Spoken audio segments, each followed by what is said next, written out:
Skuva Womenta.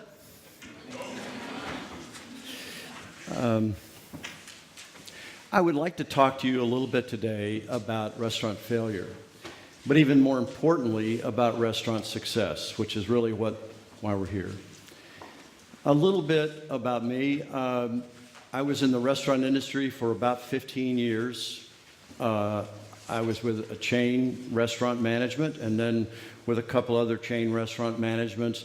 And I was a vice president of operations and owned three restaurants with a comedy club. And after that, I switched careers, had a midlife crisis, and switched careers and became a university professor. As a university professor, I did a lot of research. I started to do research, and it's applied research. Applied research means that it actually is useful to the industry. It tries to answer problems, answer questions, and have solutions for problems in the restaurant industry, which is very, very passionate to me. And a little bit later, I want to tell you a secret. My first restaurant failed. I was extremely shocked, and I was extremely crushed financially and emotionally, and it was tough. It was really tough. At the time that this restaurant failed, I had been in the restaurant industry for 5 years. I had been a general manager in the same chain for several years. I had opened a restaurant for them, a new concept from the ground up. I had been promoted to the 5th largest restaurant in this chain of about 120 restaurants. So I thought I knew what I was doing. But unfortunately, I didn't. But I did bring to the table, when I opened this restaurant, I brought to the table technical expertise. In other words, I knew how to do every position in the restaurant: dishwash, prep, cook, bartend, everything. I knew how to do all of that. I knew the systems and controls, inventory and cost, procedures and policy, leadership, delegation, organization, planning. I knew how to read a budget. I knew how to do forecasting. I thought I was really good. And finally, if you've been in the restaurant business more than, 2 hours, you know that there's chaos pretty much every day, right? You have somebody who wants change for a €100 note. You have a bus of tourists that just landed, 100 people. Somebody just threw up. A child is running around screaming. It's chaos. And that's a daily life of the restaurant industry. So I failed knowing all of this. Most people don't even have that much. But what I found out is that this is just the tip of the iceberg to owning a restaurant. There's a big difference between managing a restaurant and owning a restaurant, which I found out the hard way. I thought I knew everything. And what I found out is that it's different, very different from owning a restaurant and managing a restaurant. Now, most independent owners don't have all the information that I had. They don't have the majority of the expertise that I came on board with, that I tried to open this restaurant with. Most of them are very inexperienced and naive. What they do is they have dinner parties at home. They have great parties at home. They love food. They love the wine. They love the spirits. They love people. And all the people that are there are telling them how wonderful their dinner parties are, and that you should open a restaurant. How difficult can it be? You just gave 10 people a perfect experience. So how tough can this be? Of course it will succeed, but what I think is a better question is, why should it succeed? Why should it succeed is a much better question, a much more realistic question for potential restaurant owners then why should it succeed? So, new restaurant owners bring so much passion to the restaurant industry. They bring this passion to opening the new restaurant because they have to have this passion because it is so tough to open a restaurant. There are so many things that can go wrong that are pushing against you, from financial to personnel to the bureaucracy of opening a restaurant. You have to have this passion. The problem is, what happens with this passion, that you block out all the negative. You will not listen to anybody that says anything. Maybe you should look at the location. Oh no, you're either for me or against me. I don't want to listen to you. And some of that is good, but without that, you only see what you want to see. And that's not healthy. That's exactly what I did. I only saw what I wanted to see, and if I had some objective third opinion, I'm sure that I would have made a much different restaurant. Now, in the United States, very different than in Europe. We have very low barriers to entry for restaurants. There's no certifications, there's no tests, there's none of that. It's quite, as long as you can afford the lease or the rent or get it started, you can open a restaurant. So because of that, there's almost 1 million restaurants in the United States. That's a lot. Now, the common belief in the United States, not surprisingly, is that 90% of restaurants fail. That's pretty high.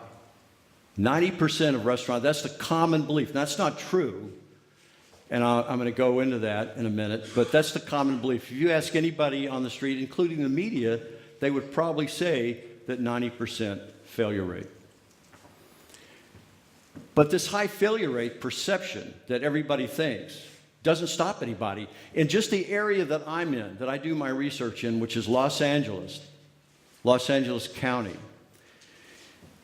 3 to 4 restaurants open every single day of the year, 365 days of the year. 1,100 to 1,400 restaurants open a year just in the LA area. So that's what I'm for. I am trying to reduce restaurant failure because of the trauma that it gives both financially and emotionally. So today, I'd like to share with you 6 points. I want to tell you where my research is from.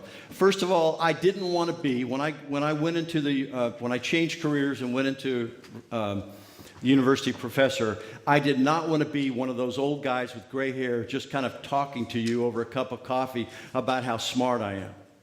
I wanted facts. I wanted to know why did my restaurant fail and why do other restaurants fail? I wanted facts. And so what I'm going to tell you, first of all, is where did your research, where did your data come from? I'm going to talk about some of my past research. And in this past research, I interviewed owners. Actually tracked them down and interviewed them. And then we're going to talk a little bit about why chain restaurants fail and key findings of the research, and then what I'm doing right now in my research. And I hope to continue that in the fall here. So, researching restaurant failure is very difficult. Where do you find people? When my restaurant failed, I didn't go on the news and say, I'd love for somebody to talk to me and tell you all about why I failed. Because at that time, I'm not sure I knew why I failed. But it's tough to find people. The other thing is that there's no definition of failure. Now, obviously, if you can't pay your bills, that's one definition of failure. But what about the investor or the owner that says, I'm going to open a restaurant, but I need to make 100,000 euros per year. And they only make 50,000 euros, so he closes it down. To him, that was a failure. But is it a failure or is it not a failure? So The no universal definition of failure kind of contributes to the vagueness of this. So where's the data? The data you can get from bankruptcy. It's a public record. The problem with bankruptcies is that most restaurants don't go bankrupt. So if you use strictly bankruptcy, and some research does use strictly bankruptcy, you have a very small number, and it really dilutes the actual number of it. But what I did is I got my data from the health department of Los Angeles County. Every single restaurant or food service establishment in the United States has to have a health permit. Has to. So there's the common data point that is objective and is real. So that's where I got it from. Now, my restaurant research is done in Los Angeles County, which is in Southern California. Now, Los Angeles County is bigger than just the metro area. It includes many cities such as Los Angeles, Hollywood, Beverly Hills, Santa Monica, goes on and on. So it's a big, big area. But I wanted to compare it a little bit in case you might not know. I think what I've read in the population of the metro area of Helsinki, it's about 1.4 million. Has about 716 square miles, and the number of restaurants is a little over 1,000, which I got from a student research thesis paper from Haga. I know it's accurate. Los Angeles County has 10 million people in it. A lot of people. 4,000 square miles, over 8,000 restaurants, and it has many cities, like I said. We have some traffic there. A little bit of traffic. We don't believe in public transportation in Southern California. We believe in cars. Cars is it. But it's also a pretty neat city. It's it's on the beach, on the port, Los Angeles port, and it's also between the mountains. It's home of Beverly Hills and Hollywood and surfers, and actually we have some culture there too. That's Disney Hall, and it's a fantastic venue for symphonies. So we have a little bit of everything. Now, in my interviews with independent owners, I found some of the reasons that we failed, and I certainly can attest to some of these. Discipline is lacking in the restaurant independent when they fail.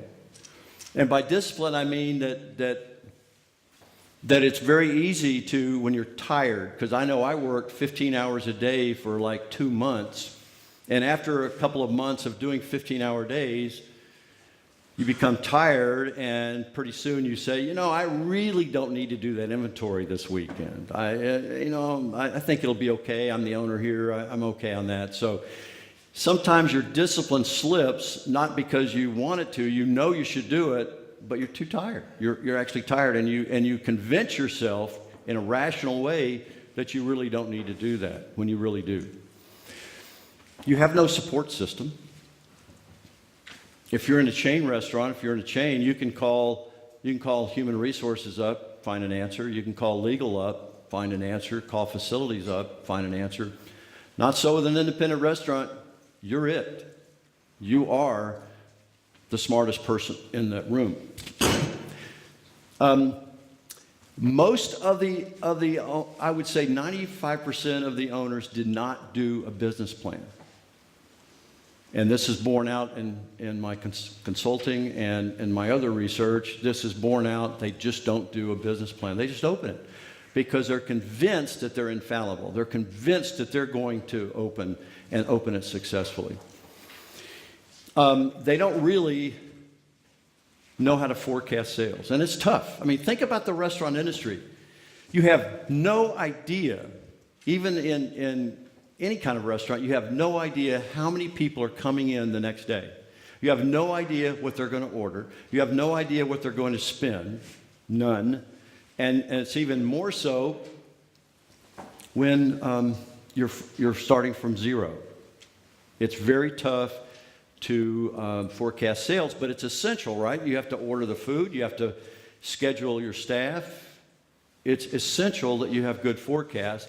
Plus, another thing is that usually it's optimistic. We think, oh yeah, we're going to do $1 million a month. I do a course in my class at Cal Poly, and how to open a restaurant, and inevitably the first sales that they're going to do is $1 million a month. It's like, I don't think so. Location. Most people really don't know how to choose a site location for a restaurant. They think they do. They have a gut feel for it, but a lot of times that gut feel isn't as good as we think it is. The layout. Most people who haven't been in the restaurant business don't know how to lay out a dining room or a kitchen.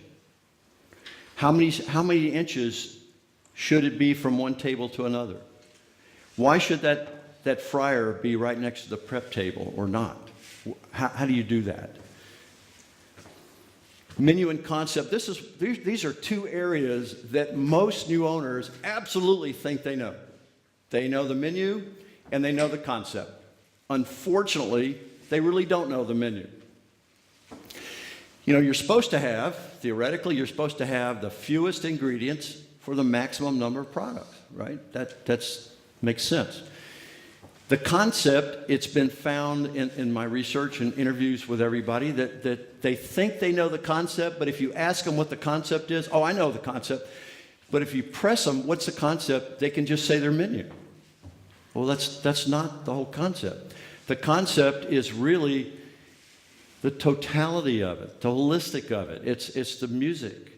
It's what are people wearing? It's the decor. It's the menu. It's the customer. It's all tied in together. It's not just the food. And yet, they don't know that. Now, a little bit about how chains fail. Now, none of these have failed. So don't do that. But they do fail. Let's talk a little bit about that. But first, I want to go over a little bit of the life cycle of a typical chain. The first cycle is the entrepreneur. This is the independent restaurant. So you have to go through the independent cycle. And the entrepreneur, and then the growth stage, and then the maturity stage, and then decline or change. That's kind of the ballpark generalization of the life cycle of a restaurant chain. So the first part is the entrepreneur. Most independents never leave this area here. They stay one restaurant and it's good. It's all about survival.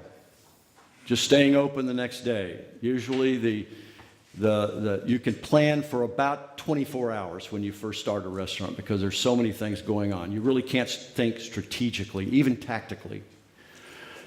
The planning horizon is planning horizon means how far are you looking into the future, and planning horizon is usually very, very small.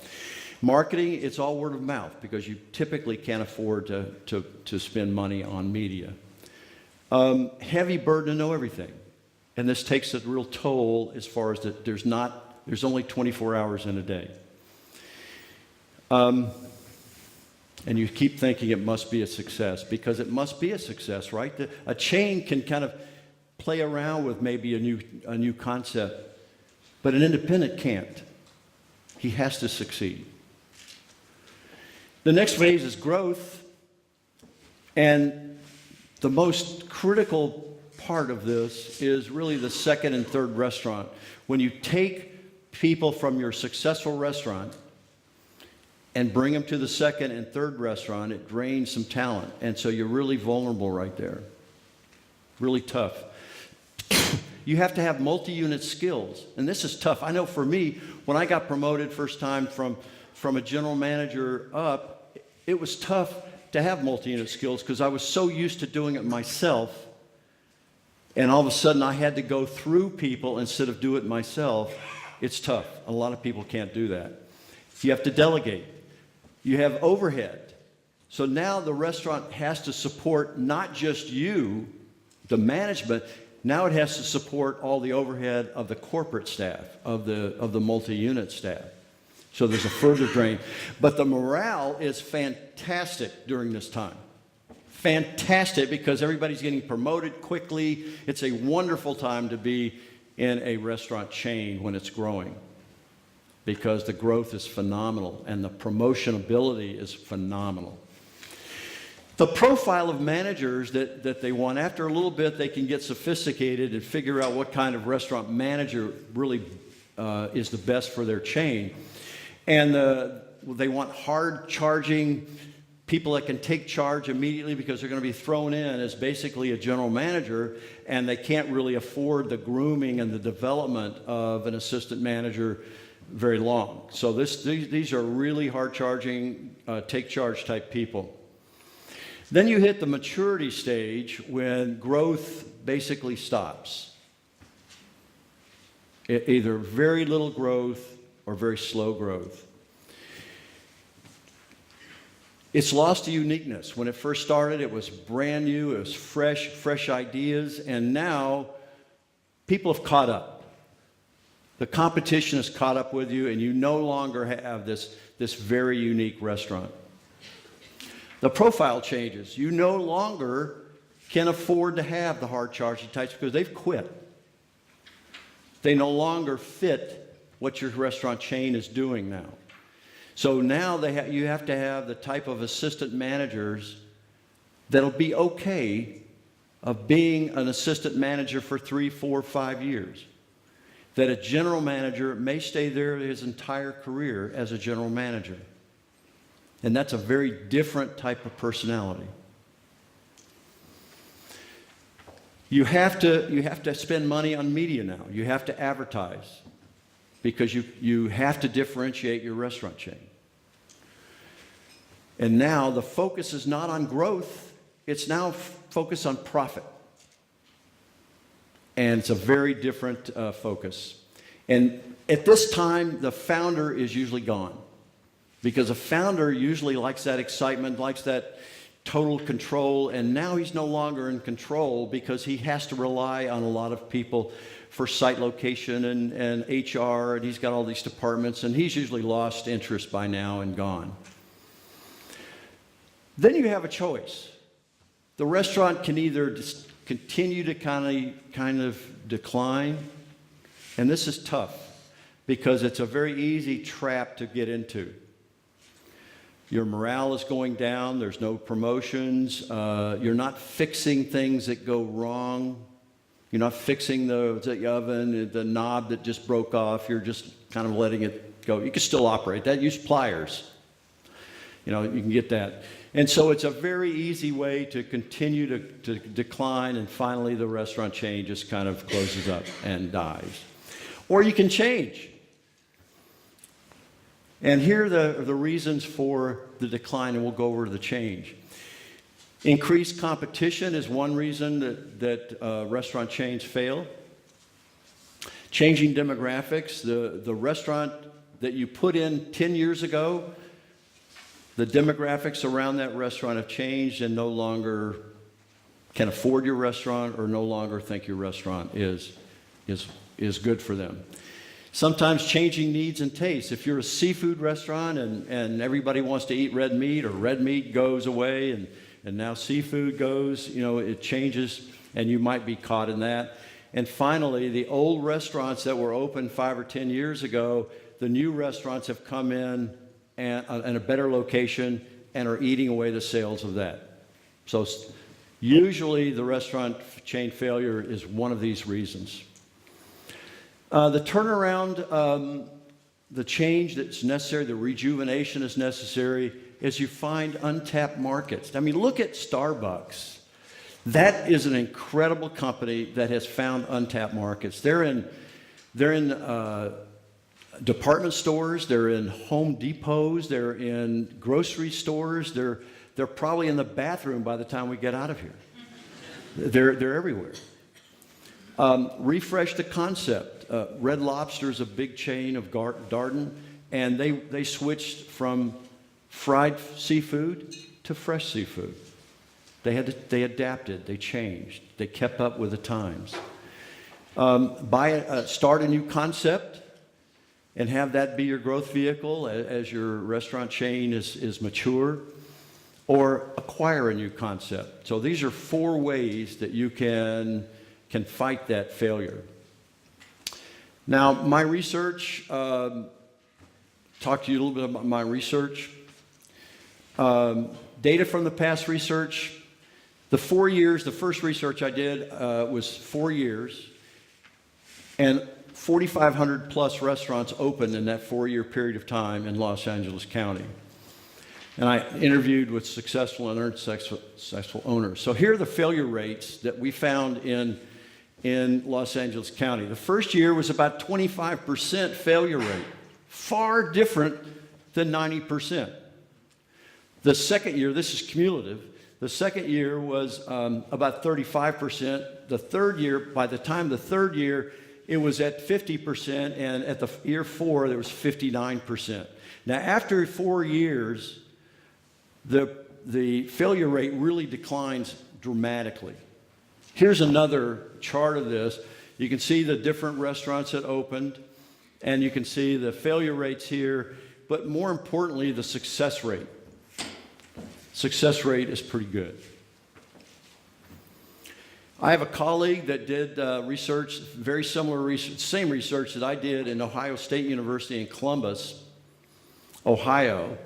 And you can see that our data points were very, very similar, which I think adds validity to both of our research since they're so compatible and so very near each other. So some key findings of what we found is affiliation. Affiliation means, are you a part of a chain, a corporate chain? Are you a franchise, or are you an independent? And the research shows that if you are a corporate chain, you have the least amount of failure of any of those 3, by far. Franchise is in the middle, but it's closer to the independent failure rate, and independent has the highest failure rate. Age, not surprisingly, the first few years of a restaurant life is the most vulnerable. Size, it's interesting that the research has shown that the bigger the restaurant, the less likely it is to fail. Now, it doesn't mean that, wow, you should just open a bigger restaurant. It's going to be, well, I think what behind that is that as the size of the restaurant goes up, as you're starting that, the complexity goes up, the need for systems and controls go up, the oversight of investors is there, and that means that the likelihood of failure goes down. Density is the number of restaurants in a given location. And the research shows that the higher the density, the more restaurants there are in a given location, that the higher the failure rate. However, the other side of that is that if you cluster restaurants, a bunch of restaurants together actually bring people to it. The problem with that, there's a yin and yang here. The problem with that is that you have to differentiate your restaurant. The more cluster it is, the more people come, the pressure of differentiating your restaurant is great. Competitive environment is similar to density, except this is the number of similar restaurants, competitive restaurants in your niche that's near you. How many are near you of the similar type of restaurant? And again, the more competitive environment, not surprisingly, the higher the failure rate. Again, the ones that can differentiate themselves do very well. The ones that don't do very poorly. Internal management obviously is very important. The more experience you have, the better. Managerial monitoring. Now this is where a chain restaurant has a distinct advantage over an independent. Because managerial monitoring, obviously assistant managers are overseen by general managers, the general manager overseen by district managers, and so on. So there's a lot of oversight in that. And the more oversight you have, the more managerial monitoring you have, the better chances you have for success. Transfer of knowledge is similar to that, except that in a chain, again, they have an advantage over independents, because if somebody makes a mistake or brings up a new way of doing something, it's immediately transferred throughout the chain. And again, an independent has itself. Now, key success factors for independents are: have a business plan. This is a structure that forces you to look at every single detail of your restaurant concept. The marketing of it, the financials, the forecasting, the training, the staffing, you name it, it has it. And this is essential for a successful foundation for a restaurant. Do a break-even analysis. This is a pretty simple tool, but it could mean the difference between success and failure if you do a break-even analysis. Have technical expertise, although this is obviously not the end-all, but it is a very, very big step in restaurant success. Have leadership expertise. Get objective feedback. Don't be afraid. Welcome objective feedback, because especially from people who know the restaurant industry, or know the legal area, or that know location analysis, get people to help you on this. Well-defined business concepts so that everything is tied together. You really know your business concept and not just a menu. This is kind of something that I never thought about, but during the research, it shows that the restaurateurs, whether they be female or male, if they did not have a supportive family, that restaurant was not going to stay open. That the spouse, whoever the spouse is, puts so much pressure on you to come back home, basically, that your restaurant would close. It's very, very interesting. Another thing that was kind of interesting that came out of this is that if you open a restaurant, a new restaurant in a space, a lease space that has closed before, you bought a space that had been a restaurant before, you need to remodel that 100% so that no one can come in and go, oh yeah, this is that place that closed last year. It's got to be completely remodeled. Have obvious value. Now, I've eaten at restaurants that cost €100 a meal and that cost €5 a meal, and the €100 meal was absolutely excellent, and I felt good about spending €100. And I've eaten at places that were €5 and felt like I was robbed. So, but the higher the price point that you have, obviously, the more pressure there is, the higher the expectation is of that food and of the concept. And a lot of people forget that. Have a cost-conscious culture. Continue to keep that. Most of us do at the beginning, but if we're even slightly successful, we start, I don't really want that Kia. I think a Ferrari would be really good. Or buy a $30,000 fryer when maybe a used fryer would be just as good. So they forget that. Some of the next steps that I'm going to be doing is continuing in the Los Angeles County area, and I've chosen these 6 years, and you can see that it's very healthy 6 years. Over 9,000 restaurants opened in these 6 years in Los Angeles County. A lot of restaurants. Now, the interesting thing about Los Angeles County is it has so many cities, so many distinct, like climates. It has a lot of micro cities. They range from Los Angeles, the city of Los Angeles, which has over 3.5 million, to a tiny little town called Vernon that has 112. So what I did is I found the failure rates in every single one of these 207 cities.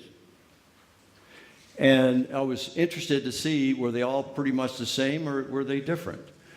And so I divided it up between areas that had, cities that had 50 openings within that 6 years and 100 openings in 6 years. And I didn't count anybody that didn't have at least 50 restaurants that opened. So this is what we got. Some places had a high of 85% failure rate. to as low as 13% failure. Now, where would you like to open your restaurant? Pretty obvious, huh? With 100, it was a little bit flatter, but not much. Still a big range of 58% to 11%. So to me, it's like, whoa, I really want to go to that 11% area rather than the 85% area. Now, if you're curious, Beverly Hills had 10% failure rate. Excuse me. Hollywood had a 20% failure rate. City of Los Angeles had a 58% failure rate. Chinatown had 11% failure rate. So quite interesting. So I want to know the difference. Why was there 11% failure rate, and why was there 56% failure rate? Why was there 85% failure rate? That's what I want to do now. And so figure out all the possible factors, such as crime rate, such as the demographics, such as the ages, such as the income of the area, everything I can possibly think of, just put it in there, and then figure out the key factors that really make the most significant importance to those. So that's what I'm going to do now. One of the questions that you've probably seen, some restaurants that seemingly have everything. They have fantastic decor, they have a celebrity chef, they have beautiful chandeliers, they have marble and granite, and they just look fantastic, and yet they fail. And others, you have to find them. You have to figure out the secret password to find them, and yet they're doing great. Why is that? I'm convinced that these are the exception, first of all, and that secondly, the reason is because of timing and luck. Timing and luck. And timing may be luck. So I don't think you want to start a restaurant based on that.